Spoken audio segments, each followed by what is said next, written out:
Hey YouTube, welcome to the Crime Snoop channel for your dose of solved crimes, unsolved crimes, celebrity crimes, crimes of passion, and just downright despicable crimes. Okay, so today's story is about a woman who mistakenly received over $1 million in her account and refused to return the money. Meet 33-year-old Kellen Spadoni from New Orleans. Kellen Spadoni had a brokerage account with Charles Schwab, and according to reports, they were supposed to transfer $82.56 into her account.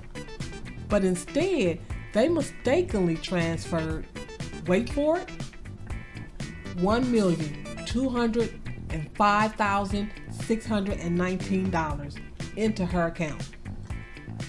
I'm not sure how that even happens. Those numbers are nowhere close to being similar. You imagine the smile on Kellen's face when she saw her account balance? She immediately opened up another account at Fidelity and transferred some of the money to that account. Miss Spadoni then decided it was time to go shopping.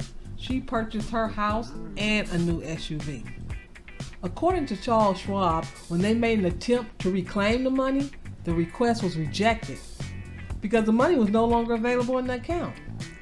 They also report that several attempts to contact Kellen via phone and email were not responded to. Of course she didn't respond. She was too busy shopping and hiding money. Schwab then decided to file a police report with the Sheriff's Department, which opened a criminal investigation. It was February 23rd when the funds were transferred to Kellen's account, but she was just recently arrested last week. Kellen was able to shop for about 2.5 months before getting arrested.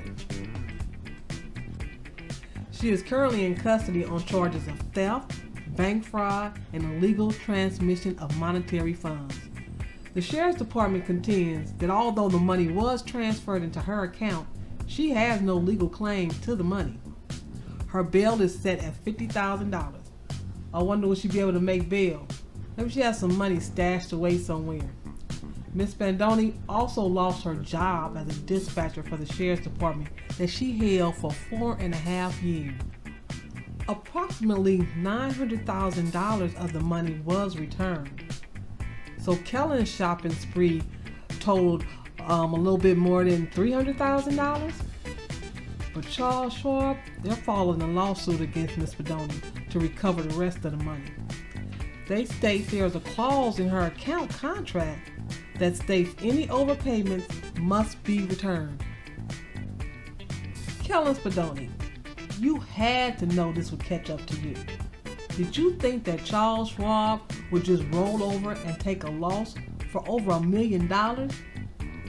Your career as a dispatcher requires critical thinking skills, so I can't imagine you actually thought you would get away with this. I admit, keeping the money would even be very tempting to me. But at the end of the day, is it really worth it? Worth losing your freedom, losing your job, and losing your moral soul? For me, the answer is a resounding no. I'm curious to know what some of you snoopers would do if it happened to you. And do you think Kellen should only have to pay the money back and not do any time? After all, she didn't take the money. She just kept the money. Anyway, let's talk about it below. As always, thanks for watching. Smash that like button. Subscribe if you haven't. I'm off to do more snooping.